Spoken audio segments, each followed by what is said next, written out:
अखण्डानन्द सम्बोधो वन्दनादस्य जायते गोविन्दं तं हं वन्दे चिदानन्दतनुगुरुम् अखण्डं सच्चिदानन्दं वाङ्गमनसगोचरम् आत्मानम् अखिलाधारम् आश्रयेऽभीष्टसिद्धये सद्गुरुदेव की जय। विज्ञान नौका मंत्र 3 અને 4।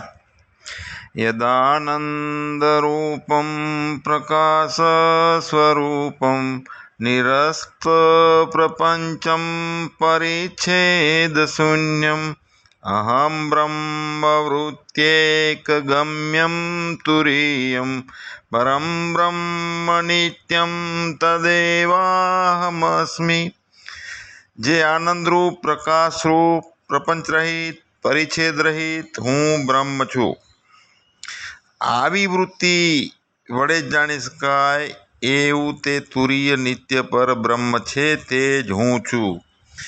યદ જ્ઞાનતો ભાતિ વિશ્વં સમસ્તં વિનષ્ટં ચ સદ્દો યદાત્મ પ્રબોધે મનોવાગતીतं વિશુદ્ધં વિમુક્तं પરબ્રહ્મ નિત્યં તદેવાહ અસ્મિ।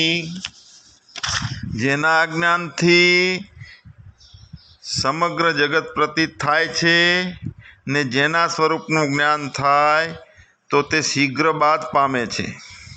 જે મન તથા વાણીથી પર અત્યંત શુદ્ધ તે નિત્ય મુક્ત નિત્ય પરબ્રહ્મ તે જ હું છું।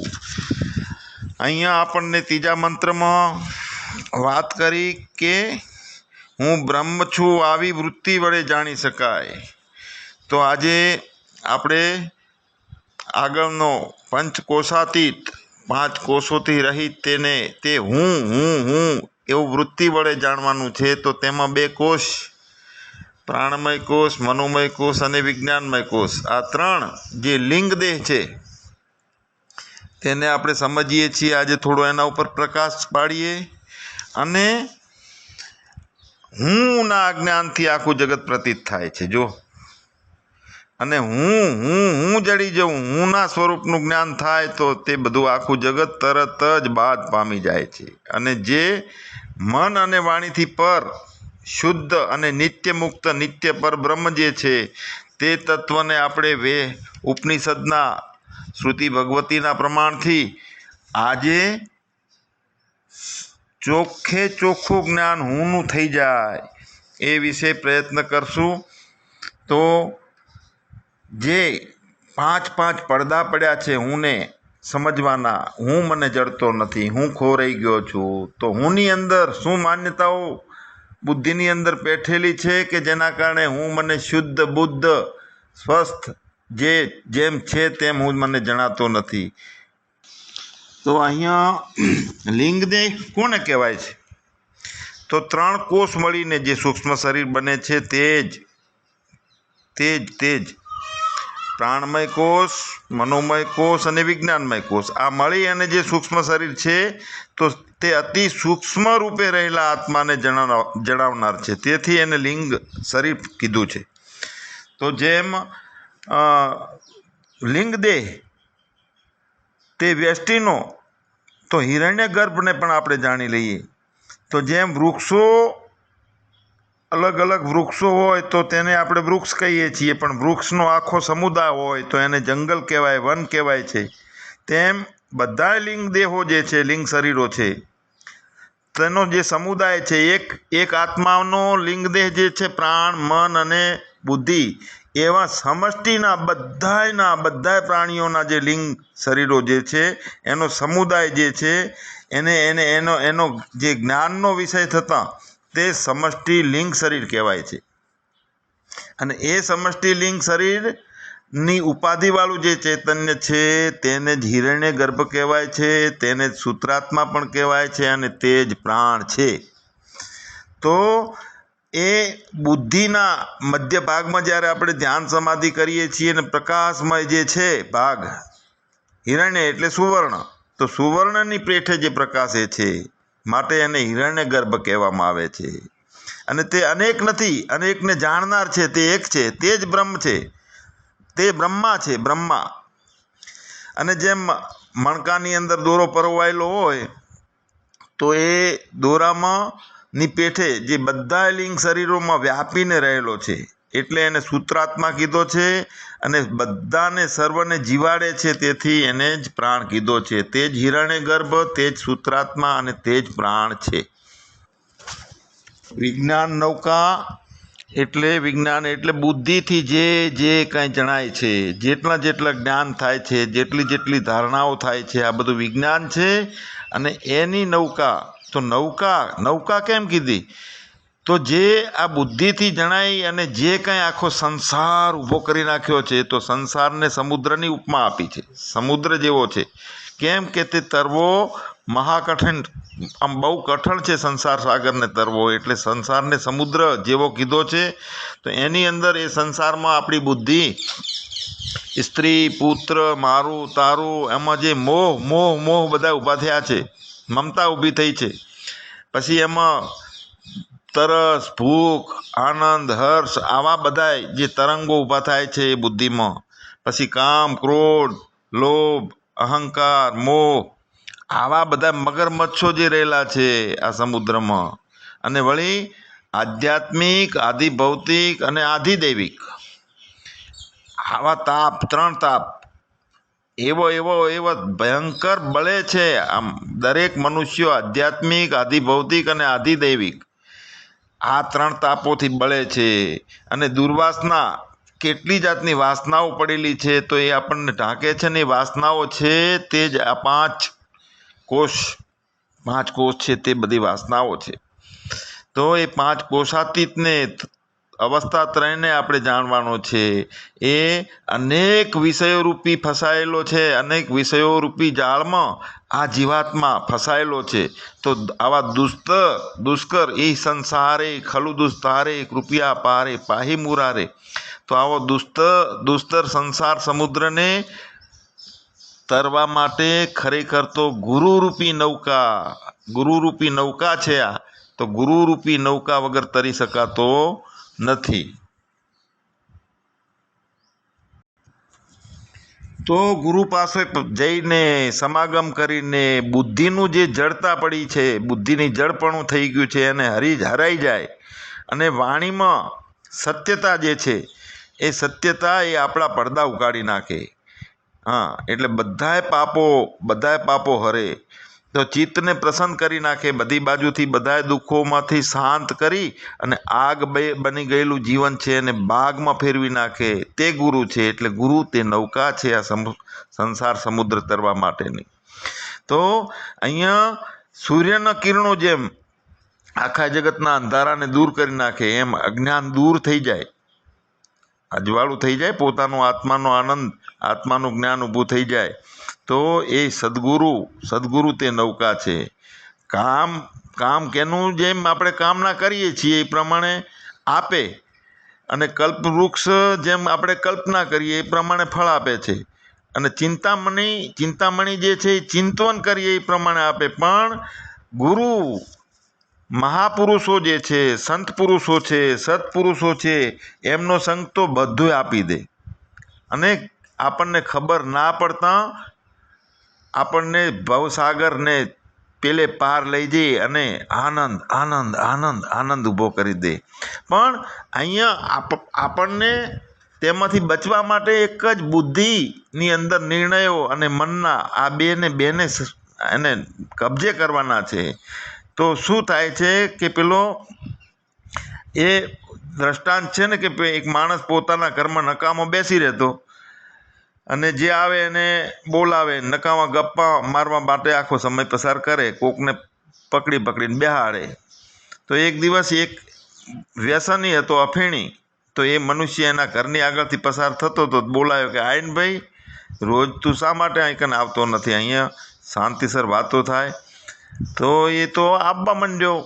એક વખત આવ્યો, 2 વખત આવ્યો, 3 વખત આવ્યો, તો એ અફીણી જે હતો એના વાતચીતથી, એનું મનોરંજનથી બધી મજા કરાવતો હતો. રોજ અફેણ એના ઘરે જઈને જ ગાળી અને ધીરે ધીરે પીવા લાગ્યો. તો એમાં ને એમાં પેલાને ચટકો ચખાડી દીધો. તો પેલાને જે ખોટા ગપ્પા મારનારો હતો, મન બુદ્ધિનું કાંઈ ઠેકાણું નહોતું, નક્કી માર્ગ નહોતો કે મારે કેમ રહેવું, ક્યાં જવું, તો એણે એ અફેણના ચટકા મારવાનું ચાલુ કરી દીધું. અને આને તો એટલું જોતું જ તું, બંધન કરાવવાનું હતું.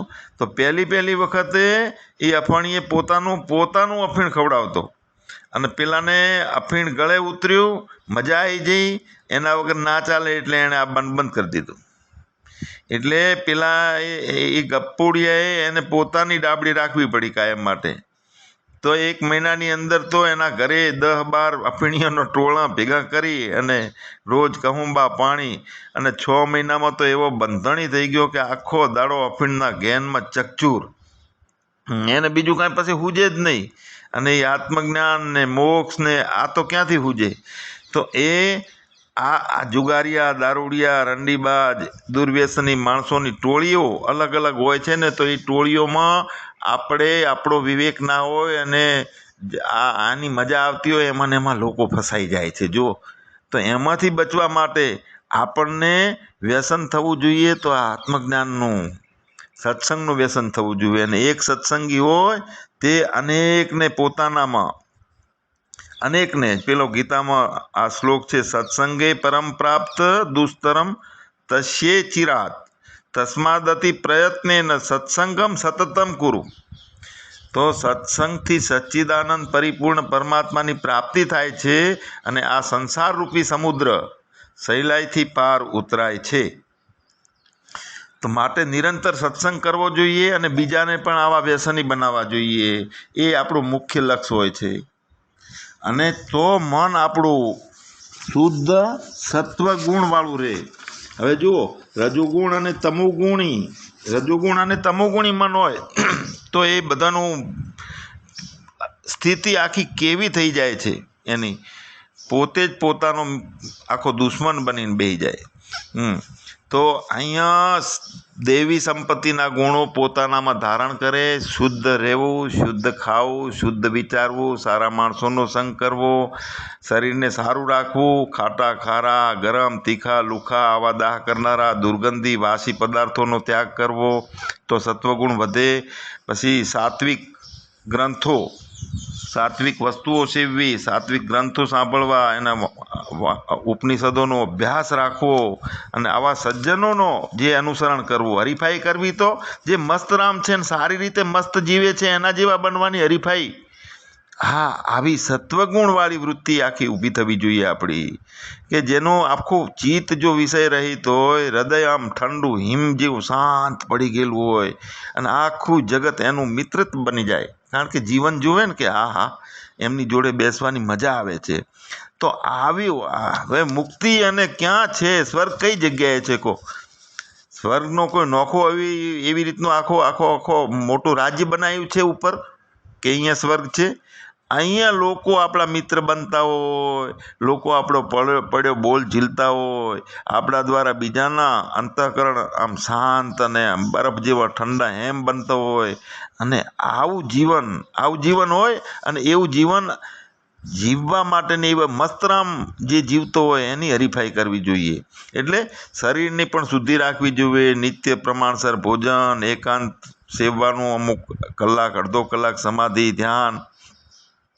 તો અને એક વાણી જે એના મોઢામાંથી નીકળે એ બહુ કાબૂ રાખવાનો હોય છે. જ્યારે વાણી અહીંથી છૂટી જાય છે ને એટલે સામે એને જે દુઃખ ઊભું કરી નાખે અને આખા જીવન માટે આપણાથી દૂર થઈ જાય. તો જે વાણી છે એ હિતકારી વાણી બોલવાની, એક શબ્દ કોઈના અહિતનો નહીં. પછી આવું બધું થાય તો એનો નિંદ્રા આ બધું જે છે મસ્ત રીતે એના માપમાં પ્રમાણમાં બરોબર જીવન જીવાતું હોય. તો આ લોકમાં જલ્દી ઉત્તમ પ્રકારની ચિત્તની આમ નિર્મળતા પામી જવાય એનાથી. તો ચિત્તની નિર્મળતા વગર બંધન કે પરમાત્મા રૂપી તત્વને કોઈ વ્યક્તિ જાણી શકે નહીં.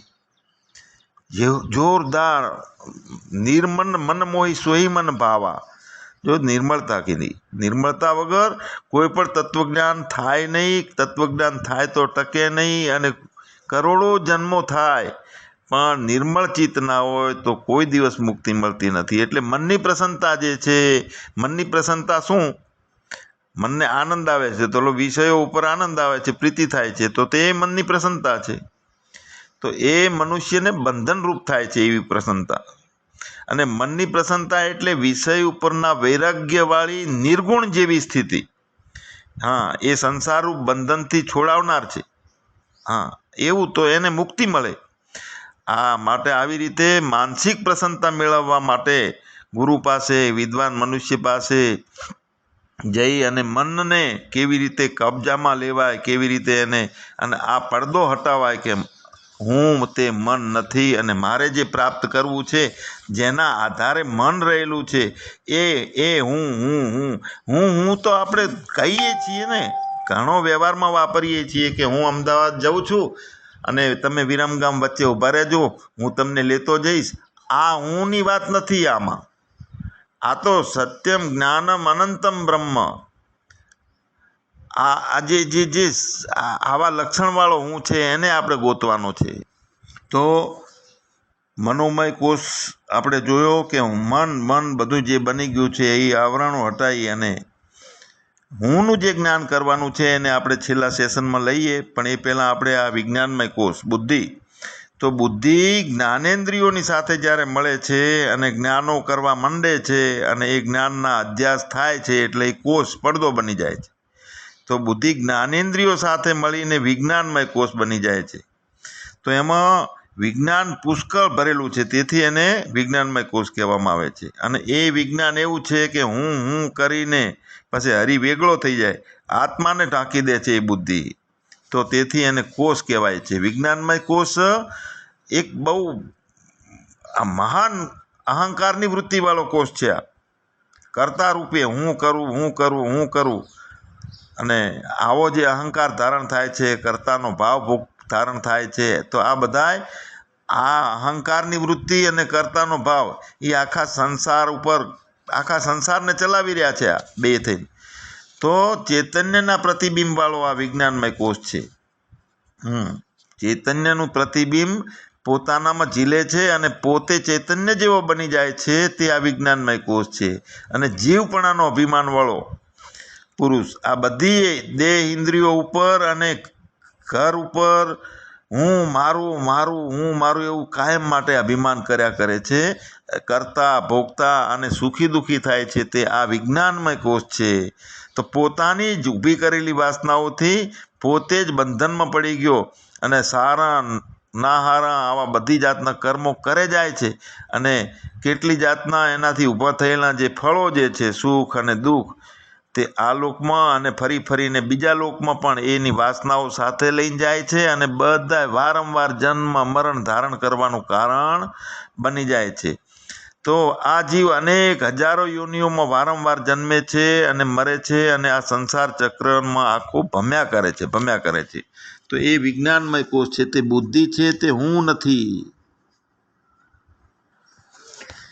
પછી આનંદમય કોષ, એ પણ એક પડદો બન્યો છે આત્માને જાણવામાં. જેટલા વિષયો ભોગવીએ છીએ અને ભોગવતા જીવાત્માને બધામાં આનંદ મળે છે. એટલે તો ફરીને આકર્ષણ કરે છે, ને ફરીને એમાં એ વિષયોમાં બટકા ભરવા જાય છે. આ જોઈએ મારે, આ જોઈએ, ફરીને માગે. એક વખત બટાકા ખાધા હોય અને બટાકાવાળાની મજા આવે એટલે કે આહા, દરરોજ જવાની ટેવ પડી જાય. તો ઇન્દ્રિયો અને વિષયોથી મળતો જેટલા પ્રકારના આનંદો છે. પછી જો સમાધિ હોય, જ્ઞાનથી આમાં પણ આનંદ મળે છે. જ્યારે ચિત્તની વૃત્તિઓ શાંત થતી હોય ને, ત્યારે પણ અંતઃકરણને આનંદ ઉપજે છે. તો જે આ આનંદ જે ઊભા થાય છે એની અંદર હકીકતે તો જે આનંદ છે તે પોતાનું લક્ષણ છે. શુદ્ધ સચ્ચિદાનંદનું લક્ષણ છે આનંદ. અને આનંદ મળે છે શેના કારણે? જો આપણે કોઈ પણ એક વિષયને ભોગવીએ એટલે શું થાય કે આપણી વૃત્તિઓ શાંત થાય કે હા, ભોગવી લીધો.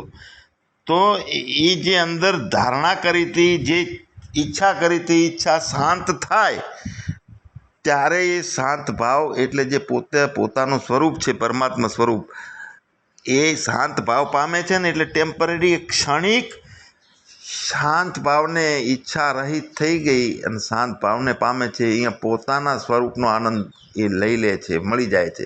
હવે મળે છે પોતાના સચ્ચિદાનંદ, પોતાનો સ્વરૂપ નો આનંદ મળે છે, પોતાના સ્વરૂપનો, પણ માને છે કે મને આ કેરી ખાધી એનો આનંદ મળ્યો, હું આ સ્ત્રીને મળ્યો એનો આનંદ મળ્યો, મેં આ ભોગવ્યું એનો આનંદ મળ્યો, મને મકાન મેં નવું લીધું એનો આનંદ મળ્યો. પણ ના, ઈચ્છાઓ શાંત થાય એ વખતે શાંત ભાવને વૃત્તિ ટચ કરી દે,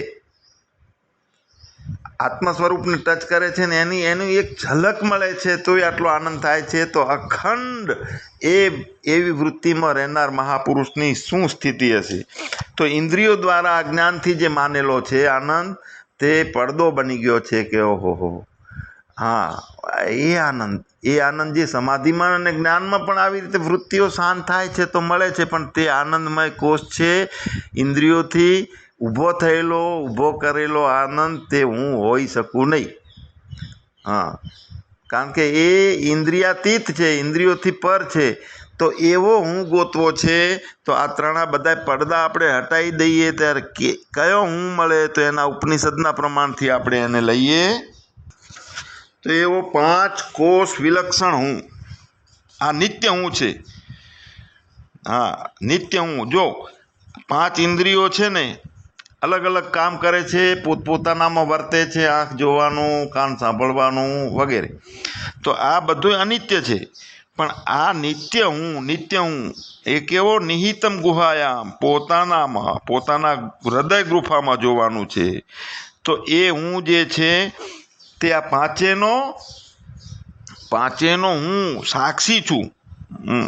સત્યમ જ્ઞાનમ અનંતમ બ્રહ્મ એવમ વેદ નિહિતમ ગુહાયામ. જો સત્યમ જ્ઞાનમ અનંતમ બ્રહ્મ કેવો છું? સત્યમ એટલે કાયમ માટે. બ્રહ્માંડો ઉત્પન્ન થયા પહેલાં, અત્યારે અને આખું પૃથ્વી, આખા બ્રહ્માંડોનો નાશ થાય ત્યારે હોય એવો સત્યમ. અને અનંતમ આકાશ, વિભુ નભસમ બ્રહ્મ હે, નહીં નેરે નહીં દૂર. તો સત્યમ અને અનંત્યમ છે, પણ વચ્ચે જ્ઞાનમ રાખ્યું છે. જુઓ, તો જ્ઞાનમ એટલે ચેતન, પ્રકાશક. તો ચેતન સત્યમ અને અનંતમ તો આકાશે છે, પણ જ્ઞાનમ હોવું જોઈએ, ચેતન હોવો જોઈએ. તો તેવો હું, અને તેવો હું મારે પ્રાપ્ત કરવો છે. તો ક્યાં છે? તો વેદ નિહિતમ ગૃહાયામ, પોતાના હૃદય ગુફામાં, અંતઃકરણમાં અંદરના પડદાઓ હટાયેલા હોય અને તું અંદર જઈને ઝાંક, એમાં નિહાળ કે એમાં રહેલો છે નિહિતમ, અને તે તું જાણ, તે હું છે, ઓરિજિનલ હું. તો પરમાત્મા તત્વને મેળવવો છે કોને? અને એ જે મેળવાય છે તે કયું તત્વ છે?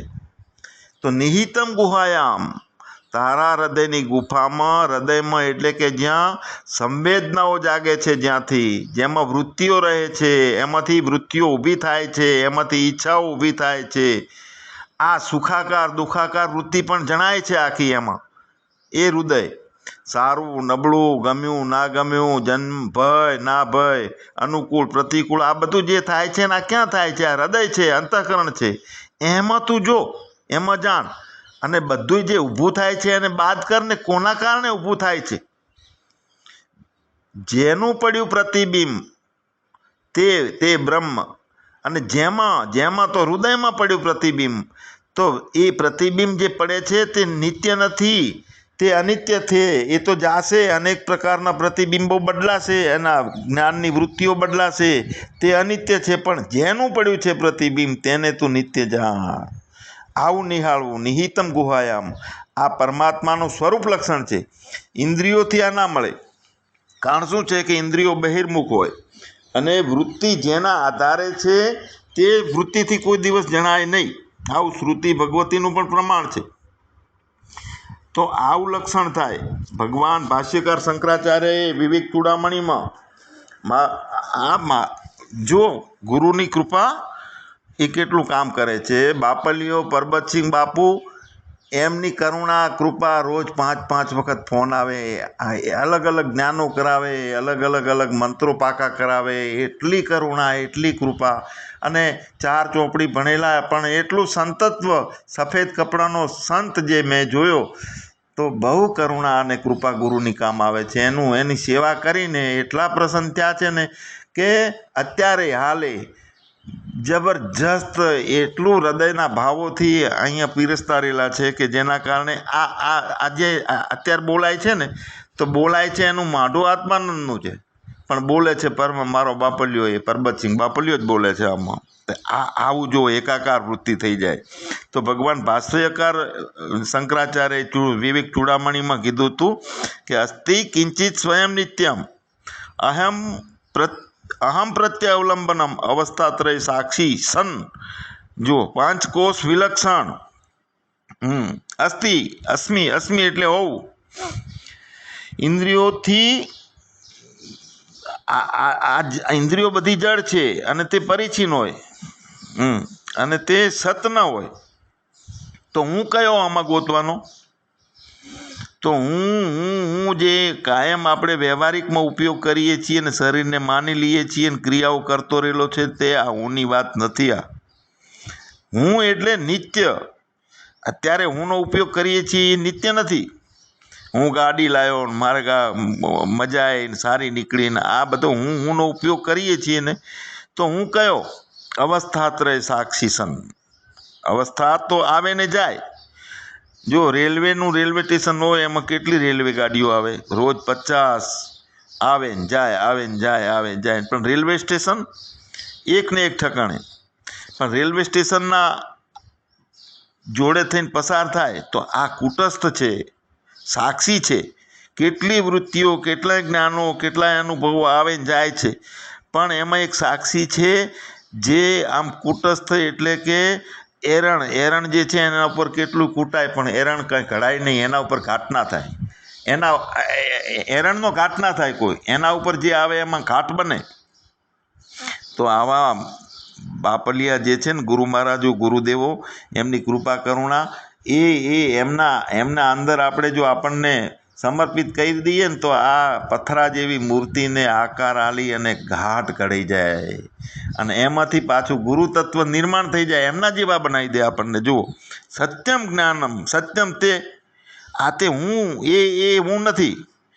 આ જન્મ્યા વગરનું જે નિત્ય છે, અહમ પ્રત્યવલંબનમ 3 અવસ્થાઓનો સાક્ષી છે અને 5 કોષોથી વિલક્ષણ છે. એટલે વિલક્ષણ એટલે જુદા જુદા લક્ષણોવાળું. 5 જે છે બધામાં નોખો લક્ષણ છે, પણ હું જે છે એમાં સાક્ષી છું તે એક જ છું. અન્નમય કોષ, પ્રાણમય કોષ, મનોમય કોષ, વિજ્ઞાનમય કોષ, આનંદમય કોષ, આ બધાય અલગ અલગ છે પણ બધાય જડ છે. અને હું ચેતન. આ 5 અનિત્ય, પણ એનો સાક્ષી જે હું છું તે નિત્ય. એમાં ભેદ નથી, અભેદ છે, આ સાક્ષી છે. તો આ 5 અહમ પ્રત્યે અવલંબન, હું જે કહેવામાં આવે છે તો એક હું એટલે મારા વગર નથી, હું 5 વગરનો છું. આ 5 કોષો છું, એનાથી હું અલગ છું, અસંગી છું, અને તે 5 મારા થકી છે. અને એ 5 હું નથી. હું સચ્ચિદ આનંદ રૂપ. સત, ચિત ને આનંદ એટલે નિત્ય સત, ચિત એટલે ચેતન અને આનંદરૂપ.